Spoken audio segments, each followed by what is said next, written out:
Yeah, buddy.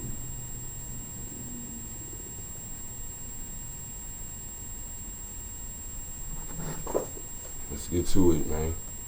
So, Where Science and Magic Meet by Serena, Roney, Dougal. Where Science and Magic Meet. We're going to try to walk and talk through this at the same time, man. We're gonna talk and do some walking, right? We'll try this shit out. This is just how I feel like doing it right now, right? So I hope you like it. Enjoy yourself. All right, I'm gonna read kind of fast, so you can roll it back if you need to. But I got a lot to read, so let's do this, okay? I'm reading from the book, just for educational purposes and all of that good shit, because you know what I'm saying. We want to know. Let's roll. All right. Our conscious minds, page 10, the subliminal mind. Our conscious minds can only cope with a minute fraction of the information that the senses are perceiving all the time. We can't. Oh, my bad. I'm high. Let's run it. Our conscious minds can only cope with a minute fraction of the information that the senses are perceiving all the time. If we were aware of everything for only a fraction of a second, we would be completely overwhelmed. So the mind has many different filters and barriers to ensure that only the most important information receives conscious attention. We can, however, learn to become more aware of subliminal information, the most common way being through our dreams. Thus, the way in which we perceive psychic phenomena is a perfectly normal mental process. The only odd thing is how the information gets into the brain circuits in the first place. The more open one's attitude, the more likely one is to have a psychic experience. Those people who are prepared to believe in the possibility of, for example, telepathy, are more likely to pick up information telepathically, while those who strongly deny the reality of psychic phenomena will be far less likely to have a psychic experience. This denial also happens at the subliminal level and is called perceptual defense. Let's take a pause and start walking right there. Okay, so roll that back if you need to. I know I ran it in kind of fast, but so before we get into the perceptual defense aspect of it, I like how he gives you both ends of the motherfucking spectrum, right? So those who are prepared to believe in the possibility of telepathy are more likely, you are more likely to go through some spiritual psychic shit. It's going to actually happen to you. You know what I'm saying? And often. So if you don't take it on the base level, if you don't look at shit as it's just some 3D shit, some shit happening out here, outside of you. You see what I mean? If you understand this is, take it as a symbol, what happens in real life, you know what I'm saying? Your subliminal mind, shit's going on in the background. The universe, we're going to get to that, all right? But again, you're more likely to go through these situations. Those who strongly deny the reality of psychic phenomena are far less likely to have a psychic experience. And this denial is what we call perceptual defense. That's where we get into that. But again, I just wanted to point out both ends of the spectrum right there real quick. Those who agree with this shit, who understand this shit, we fuck with crystals and this and that, we're more likely to have a psychic experience. These motherfuckers are going to affect my aura. It's going to do shit. It helps me. You see what I'm saying? The gods, the deities, the shit that you fuck with, you know what I mean? You're more likely to have a psychic experience. You're more likely to get in touch with them shits. We're going to get to it, right? But again, those who deny the shit, block the shit.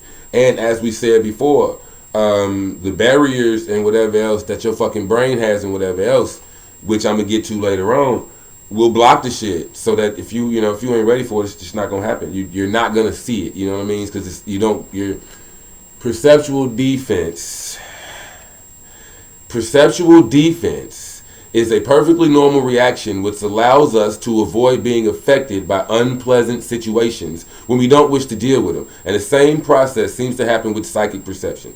See what I mean? So, my bad. I don't know if I had went through all of that, but I had to read that next part, right? So perceptual defense is a perfectly normal reaction which allows us to avoid being affected by unpleasant situations when we don't wish to deal with them. And the same process seems to happen with psychic perception. So this is where, again, like you being closed off, you ain't opened your third eye or your pineal gland and or whatever. You ain't connected to none of this shit. But if you're again, those who are more open to this shit are more likely to go through some of this shit and to have this shit affect them, whether it's in positive or negative ways. It's going to affect you, right? Open-minded, relaxed, artistic, musical people. So anyways, let's keep rolling. But that's perceptual defense.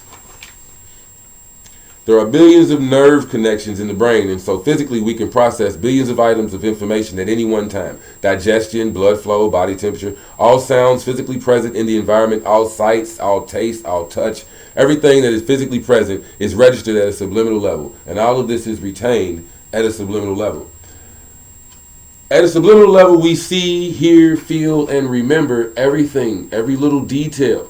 If you accept such abilities as telepathy, clairvoyance, and precognition, then you must realize that we are literally, potentially omniscient. Thus, at a subliminal level, we are potentially divine, potentially able to know everything that ever has been, is, and will be in the whole universe. There are at present no known limits to psychic awareness. So, back to the other shit and the spectrum. If you are open-minded and into this shit, you got your third eye open, you've been working on your pineal gland, you've been doing shadow work, whatever the fuck, if you open to this shit going on, then you are more likely to have psychic phenomena happen to you. And because, again, on the subliminal level, our mind is potentially able to know everything that ever has been, is, or will be.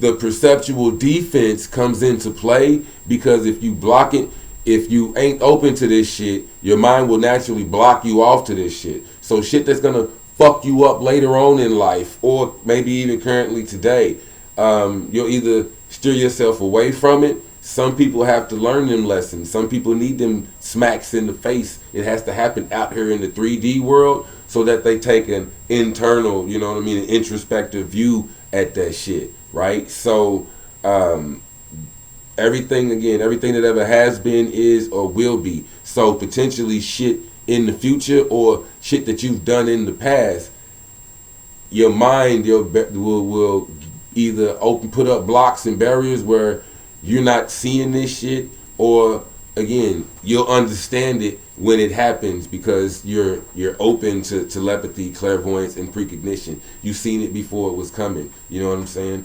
Or well, I ain't gonna get into it. Let's keep reading, right? I ain't trying to key you out too much. But we got a lot to get to, all right? It has been shown that our conscious mind can only cope with approximately 7 things at once. And from my experience, I know this to be true. And so the subliminal mind has a complex series of barriers. In psychology, this is called filter theory, and the filters that protect our conscious minds from being overwhelmed are called defense mechanisms. Surely you've heard that before, right? These are essentially protective in nature, but if too rigidly enforced, they can become blocks. At present, we consider our defense mechanisms as repression, denial, projection, etc. to be negative blocks, and so they are because our society has caused us to grow up stunted using only one aspect of our mind, the logical, analytical left hemisphere part. However, in their essence, these defense mechanisms are filters that protect our conscious minds, and as we grow personally and spiritually, so we remove the negative blocks contained within our defense mechanisms so they can function healthily. And this is a really good book if you ain't figured that shit out yet. I promise you, look, man, I got shit highlighted. I'm not even hitting you with everything. You know what I mean? So get the book and get into it. Now, I'm not, see again, I got shit highlighted, bro. We ain't gonna read all this shit, but, man, if you with it, get this book and soak it up like I did, man. It's lovely. Okay, all right. This perceptual defense shows the enormous power of the subliminal mind to determine what we do and do not see, hear, and think. Okay? In other words, subliminal perception alters our conscious perception. In other words, subliminal perception alters our conscious perception. That is why sometimes when you talk to someone, this is straight out the book, Sometimes when you talk to someone, they quite literally cannot hear what you are saying, even though they aren't physically deaf. So I say you have to meet people on their level. You cannot cheat in life. You can literally tell some people that would, like it would be like a cheat code. They would be able to skip over so many, jump over so many levels in life and just be there. But it won't work for them. Or they won't hear it. You know what I'm saying? Or like how they consider, I ain't even gonna get into that. I ain't gonna get into that whole religious shit. But even with the religious shit, if Christianity is something that they need to go through or whatever it is that they doing, man, if that's something they need to go through in their life, then that's just what it is. You know what I'm saying? They gotta go through that type of shit in their life. They gotta do that shit in this lifetime. It's something their soul needs, which we're gonna get to the soul in a second. I got good shit for you, man. I got good shit. But we're gonna keep it riding, right? All right. Even though they aren't physically deaf. That is why sometimes when you talk to someone, they quite literally cannot hear what you are saying, even though they aren't physically deaf. This sort of defense goes on the psychic level too, and is called psychic missing. Already mentioned briefly. In psychic missing, someone will guess the target incorrectly more often than you expect by chance. Okay? In the research I've done, which included people who psychic missed, I have found several reasons for this. The most important was attitude. I tell people at the job all the time, and I can't train attitude and I can't train work ethic. But if you have a bad attitude, then you are going to fuck this up for yourself. You're going to fuck this up for everybody. Just because you walking around with a bad attitude, the machines are going to fuck up. This is what's going to happen. Niggas have bad attitudes. You see what I'm saying? And it's just what it is. So when shit happens in real life, when the machines go down or this and that, everybody's, oh, it's this, or they looking at whatever. Me, I'm looking at it from a spiritual level and this and that. Man, who's over there? Who's running that machine? They might be nervous. They might be this. They might be that. They ain't calm. They ain't chill. You know what I mean? But just in general, man, I ain't trying to get too deep in it. But you get my point, man. Like, what goes on at a subliminal level, the universe is mental. So the shit you got going on in the background affects the shit that happens out here, which we will get to talking about shadows, the dream, and the underworld. We'll talk about these shadows here in a minute. Again, the shadows, the shit that's going on in the darkness, in your motherfucking head back here. So anyways, let's roll, man. All right. The most important was attitude. Okay? His reason for so behaving was to reduce what is called in psychology cognitive dissonance. Okay, my bad. In cognitive dissonance, if something happens that is contrary to your belief system, and see, if something happens that is contrary to your belief system, you have to do something to reduce the discomfort felt at having your beliefs shattered. Nigga. Shattered, bitch ass nigga. Not just easily peeled away, shattered, crushed. So like I said, if somebody tells you something, like, nigga, or just in general, if aliens were to touch down, some motherfuckers would not even, it's like them niggas could be walking across or whatever, but because this is where shock comes in, right? You just can't believe it. Your beliefs suddenly get shattered. Anyways, my bad. I'm not trying to, I guess I'm over here trying to really drag it in, man. Really burn it in there. But the point is, like, shattered again, crushed, immediately hit. Again, if somebody if I'm talking to a motherfucker that's on an 8th grade level, okay, I'm gonna do better than that. If you're on an 11th grade level, you know what I mean? Say you've had algebra 2, you've had pre-calculus, but I suddenly start talking about trigonometry, you know what I'm saying, and vectors and shit. You might be like, hold on, whoa, that's a bit up here. You got to get me to that, you know what I'm saying? But your beliefs would be shattered, so to speak. I guess I'm just trying to show you an example of levels to this shit. You can't just hit this level with somebody that's on this level. They're not even going to hear it.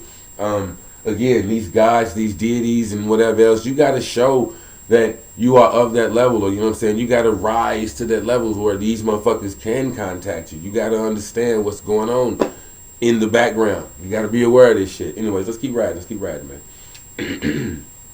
Remember, we are normally at the mercy of our unconscious and its fears, anxieties, etc. This is the filter level, the various barriers that are so necessary for our mental survival in its bodily form. Those who do not have good filters become psychotic. Psychics are people with weak filters who can cope and who can learn to turn off the information, put up the barriers when needed in order to live their lives. Okay. When we psychic miss, we show quite clearly the method by which we deny conscious knowledge of the information that we know at a subliminal level. Conscious knowledge of the information that we know at a subliminal level. I promise you. Thanks for riding with me. But we going somewhere with this. We have a destination, my nigga. We have a destination. Okay? Conscious knowledge of the information that we know, not think about. Know. Not think. Big difference. Know. Gnosis. Know. At a subliminal level. Some people use denial. Some use repression. Some use projection. Some turn it into its opposite, etc. It is absolutely fascinating to see how we defend ourselves from unwanted information.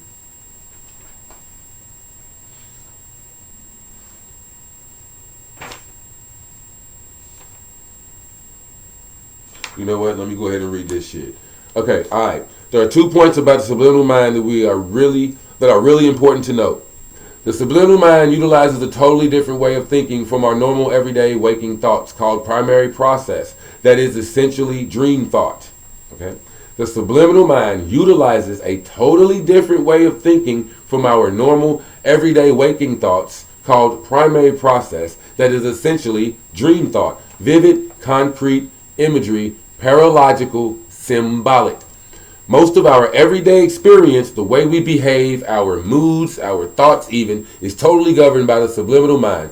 We only see what the subconscious wants us to see. We only think what the subconscious wants us to think. We only hear what the subconscious wants us to hear. The rest is filtered out of conscious awareness by our various defense mechanisms and other filters and barriers that prevent our conscious mind from being overwhelmed by the totality of the universe that is within our subliminal minds. Shit.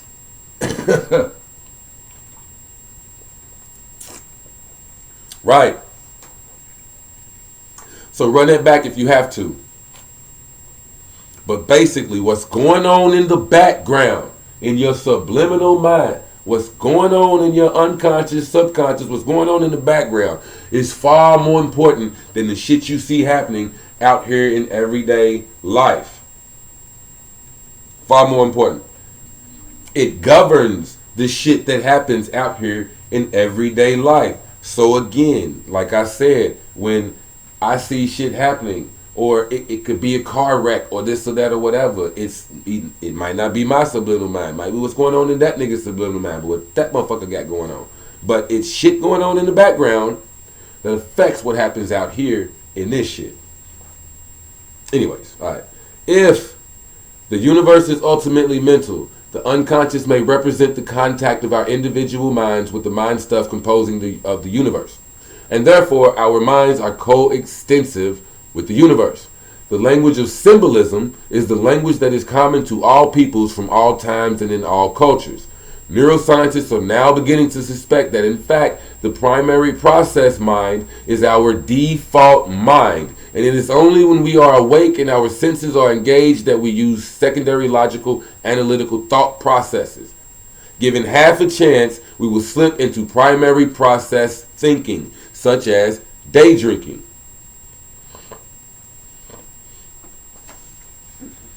Okay. The subliminal mind thinks in symbols. This language of symbolism is not merely the language of dreams, it is also the language through which psychic awareness The language of symbolism is not merely the language of dreams, it is also the language through which psychic awareness emerges most readily, and it is the language of magic, the language of symbolism. And it is the language of magic.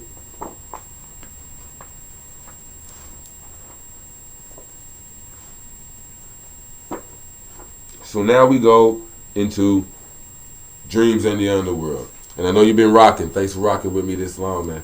I know it's a ride. Oh, man. I dipped straight into this book when page 55 when I started trying to do this video. So, page 55. And again, I just got shit highlighted, so I'm not gonna hit you with the whole book. If you like the book or want to know more about this book, we should do a video about this book. We should really talk about this shit. But as it pertains to science and magic, because that was just the subliminal mind. We ain't even, man. Ooh, we got to get into that shit too. So we're gonna do some reviews and shit about this shit. But I digress. Okay.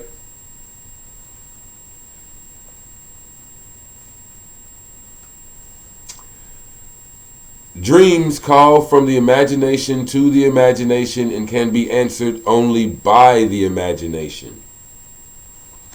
Dreams in the underworld. Dreams call from the imagination to the imagination and can only be answered by the imagination. The shadow world in the depths is an exact replica of daily consciousness. Only it must be perceived differently, imaginatively. Shadow, then, in psychology, is not only that which the ego casts behind, made by the ego out of its light, a moral or repressed evil or reflection to be integrated. Shadow is the very stuff of the soul. The interior darkness that pulls downward out of life and keeps one in relentless connection with the underworld. The shadows that our bodies cast in the sunshine are considered very trustworthy because they always keep us company and never leave our bodies. This experience of having one's soul judged by one's shadow makes life in the upper world seem as if it had been a dream. Roll, roll, roll your boat merrily down the street.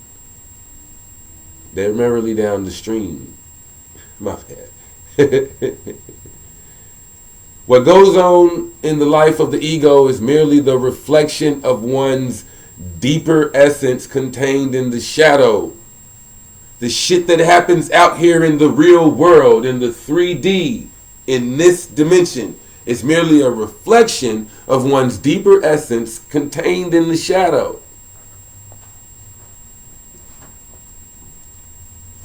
So, I mean, the underworld, you feel me? Darkness, nigga. It's where the fuck you need to be. Anyways. All right.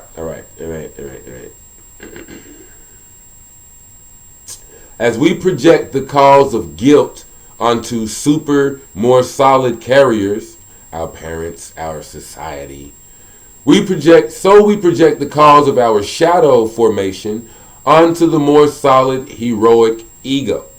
But perhaps it works as well the other way around. I and my shadow are born together and act together always. It is just as valid to convert our usual way of thinking. I cast a shadow into the proposition, my shadow casts me. Rather than viewing the soul as expiating in the night world for our shady actions in the day world, we may imagine day world actions to be expiations for shadows we have not seen. As long as we act in the hero mode, we are driven by guilt always paying off. Our doings are more likely undoings, and our visible achievements, shit out here in the day world, our visible achievements are driven by an invisible image that cannot rest or cannot move, because its desire can never be reached. See what I'm saying? Like, you always gonna be hungry, dog. You always gonna be thirsty, dog. Your body needs these fucking nutrients and this and that. You know what I mean? You can never bust enough nuts. You know what I'm saying? That desire can never be reached. You're gonna want to bust another one. That's why you.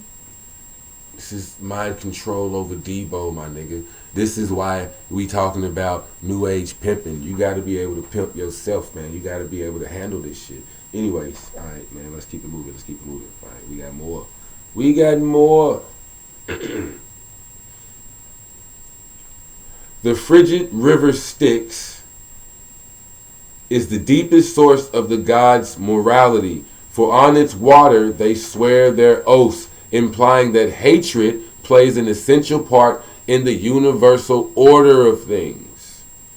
So, we must also make a place for hatred in the grand scheme of things.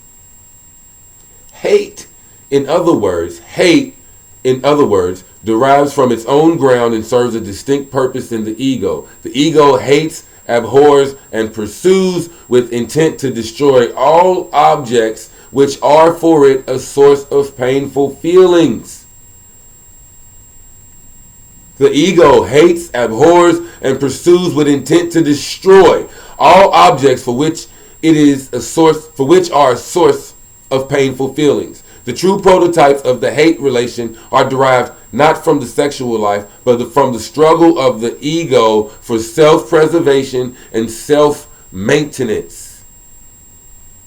The ego here becomes Stick's instrument, a child of hatred, icily preserving itself against all enemies, the greatest of which will be warmth. Hence our usual notion that hate and love are contraries. Actually, hate has the same objective as love. Both seek pleasure, for which hatred uses the ego to destroy pain. Each of us becomes a child of Styx when we embark on the pain-killing course, justifying our victories and zeal in destruction in terms of self-preservation and ego development. So your achievements out here, we're going to get to it, right? We're going to get to it. Do I really want to go through all of this? Or just go ahead and run it in? I mean, yeah, we gonna, like I said, man, we gonna talk about this. We're gonna talk about this. You know what I mean?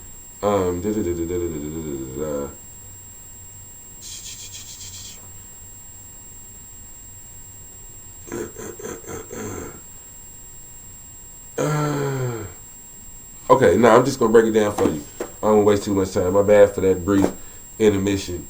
But yeah, man, let me take a sip and break it down for you. So basically, what we getting at here in both of these. Oh, my bad. There's one more thing that I think is of importance.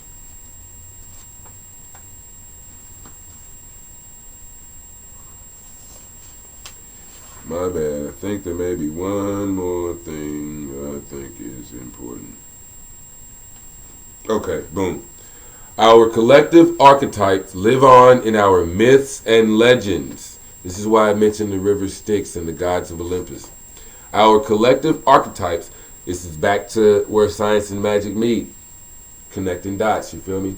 Our collective archetypes live on in our myths and legends. The ancient gods were primarily personified forces or aspects of nature and personality, and as such are archetypes. Through these, we touch on the deeper layers of our psyche. Okay? The ancient gods were primarily personified forces or aspects of nature and personality, and as such are archetypes. So, like nature's a personality.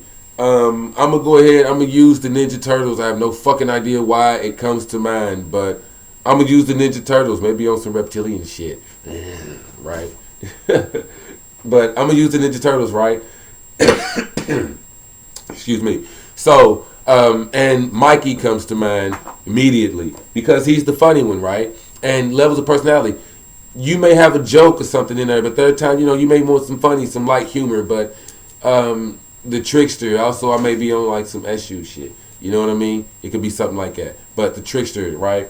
Point being, different levels of your personality. Even when you need to be on like some Leonardo shit, and you need to be the leader, you need to be more serious and take charge and come up with a plan and tactics and shit. You know what I'm saying? Or you may need to be on some Raphael shit, some put it down, crack your knuckles. You feel me? Let's get to it, and it's time to just go straight brute over brawn. You know what I mean?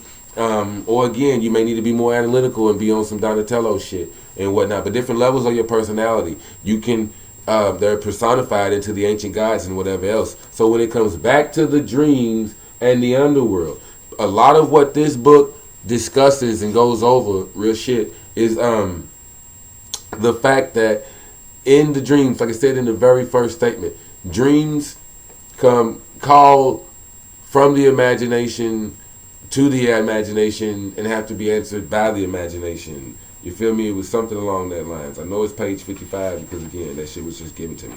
Dreams call from the imagination to the imagination and can be answered only by the imagination. So, as we were just talking about, again, the shadows and what's going on in the shadow and whatever else. So, again, I remember being said, like in the Egyptian shit, when you get judged at the end of the day, like it just said in the book, if it's you up against your shadow, me up against that nigga back there, you know what I'm saying? Well, he's seen everything. He was there. Period. Again, your subliminal mind, your unconscious mind, you versus you, it was there. So the ego, the who you think you are, this physical body, this shit, me, you know what I'm saying, dressed as this or that, my ego, who I think I am and whatever else, this shit gets judged by my mind. See, you have the same mind that you had when you was 5 years old, my nigga. When you was 10 years old, 15, 20, 25, 30, 40 years old, you have the same mind. Your mind ain't never went nowhere. You've experienced new shit and been through new shit, but your mind ain't went nowhere. You have a different body. You know how to walk, how to drive a car now, and you didn't know that shit when you was 4 years old, 3 years old, 2 years old. There's a lot of shit you didn't know that you know now, but you have the same mind, the same processes or whatever else. You're just unlocking barriers. So anyways, I digress, man.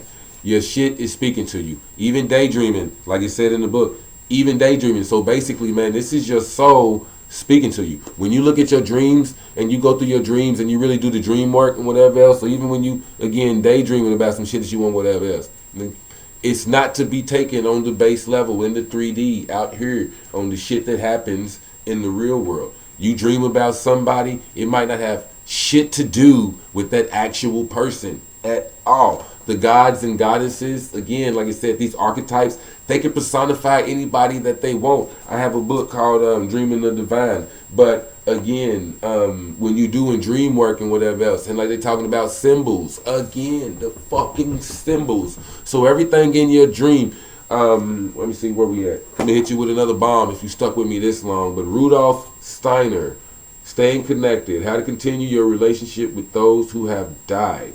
But staying connected. But one of the things, again, like the point is, it could be a song in your dream. It could be a certain car that drives by. I remember my grandmother's house when she had a bug, like a Volkswagen buggy, one of them old school buggies. You know what I'm saying, that you would see on them old school movies. Like they made the Herbie or some shit like that. One of them in the backyard, like, and it just sat there. It never moved and shit. It was one of them things like a, you know, the hood jungle gym, ghetto jungle gym type shit, nigga. We climb on top of it, open the doors, go in and out of it or whatever, you know what I mean? The motherfucker was broke down, or we didn't know if it never moved or not. But point being, I remember that shit. That shit takes me back to a place, you know what I'm saying? Like time travel, dog. It's dope. But it's one of the things that I locked on to, but I know it's a symbol, you know what I mean? Point being, so the symbols in your dream, it's just, it could be these archetypes, these guides coming to you. They could come to you, shit could come to you, talk to you as symbols. Again, a lot of this shit is a symbols. The shit you go through in life, it's the symbol for shit going on in the background. A picture could mean 1,000 words, you know what I'm saying? So, an event, any of this shit. All right, man, you know, I think I'm kind of rambling. I ain't gonna just keep random talking and whatnot, man. So, because this shit could go everywhere with it. And this is a whole nother book. And I don't want to, man, that's why I say both of these motherfuckers deserve their own goddamn video. Like, real shit. Both of these motherfuckers. And I probably should just go ahead and do that. But the point being here, tying them both in. To tie them both in, maybe I should just keep them both in hand so that the energy, both, they just pour into me, right? But tying them together, again, your mind is coexisting with the universe, man. It knows everything that is, was, ever will be. So again, that's very fucking godlike. You know what I'm saying? This is where a lot of the myths and the archetypes and the this and that, this is where a lot of this shit comes from. So that being said,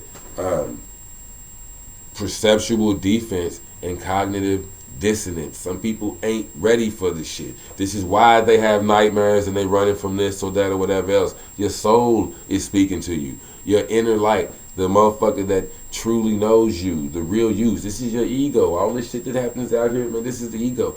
Again, roll your boat merrily down the stream. You know what I'm saying? Whatever the fuck, how the fuck it goes. But life is but a dream. This is where you get like the Aleister Crowley shit. Do as thou wilt. You know what I'm saying? Life is but a dream. But I would like to say on some next level shit, be prepared what the fuck you get into. You see what I'm saying? Because like again on some next level shit, when you start tapping into shit might start tapping into you. You know what I'm saying?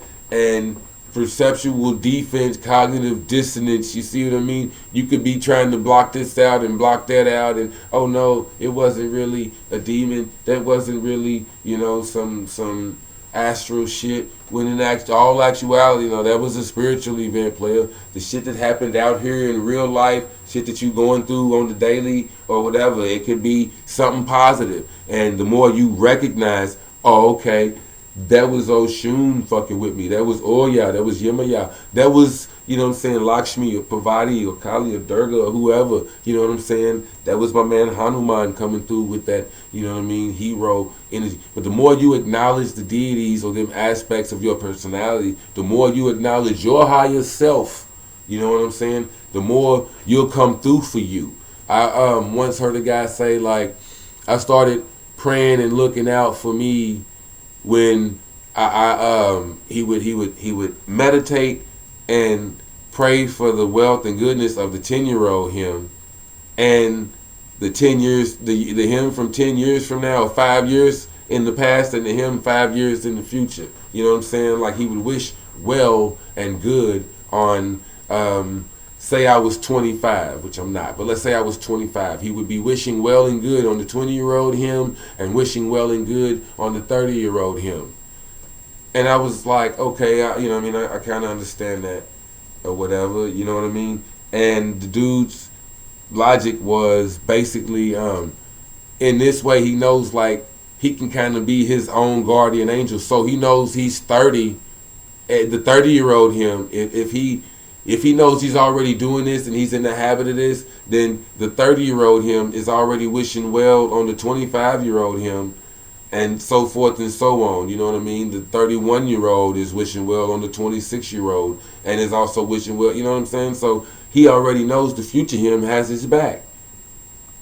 He's looking out for him, and you get my point, right? It can be complex or like, but you get my point, man. It's just one of the things that come in mind. But your mind, your subliminal mind, knows everything that is, ever was, is, and will be. So just from that aspect alone, when you're dreaming, when you're seeing certain symbols, when shit happens in the real life, it could be the effect of something that was, is, or will be in the future. You know what I'm saying? Being psychic aware or not having your perceptual defense up, you know what I mean? It's physical and psychic, but not having your perceptual defenses up, you know what I'm saying? Lowering your guard, your defensive mechanisms, your cognitive dissonance and psychic missing and perceptual defense, you know what I mean? By lowering that shit that was in here, you can allow yourself, you can start to understand and really delve into your soul and what the fuck it's trying to tell you and how it's trying to relate to you. Because like a tree, I got a book, The Hidden Life of Trees, also The Secret Life of Plants. But point being, plants and seeds, man, all they have to do is be in the right spot. Like in nature, obviously you can do house plants, you can pot them and this and that. But the point is, I mean, even with them shits, in the right spot, once they're there, they're there. You see what I'm saying? Once the seed starts to grow, it does not move. It doesn't travel through the earth and this and that, right? It's there. A tree, wherever it lands and whatever else, it's going to make the best of its situation from there. It's going to be the best tree that it can be. If it has to grow with a hook, or if it has to whatever and reach to the side and this and that, it's going to adjust, but it's going to be the best tree that it can be due to its situations. Period. But it's going to survive and it's going to live. It's going to live its life. But it is what it is. You know what I'm saying? So, like the tree, and I know we've been, I'm looking at like 40 minutes, you feel me? So I'm gonna let you go. But like the tree, you see what I'm saying? The roots grow deep. The brain, so to speak, of these plants and the trees is in the roots. There are miles and miles of roots. What you see on the outside is just, like, again, the same shit I'm talking about, man. What's going on out here in the 3D is just a projection of what's going on in the fucking shadows, underground, in the underworld.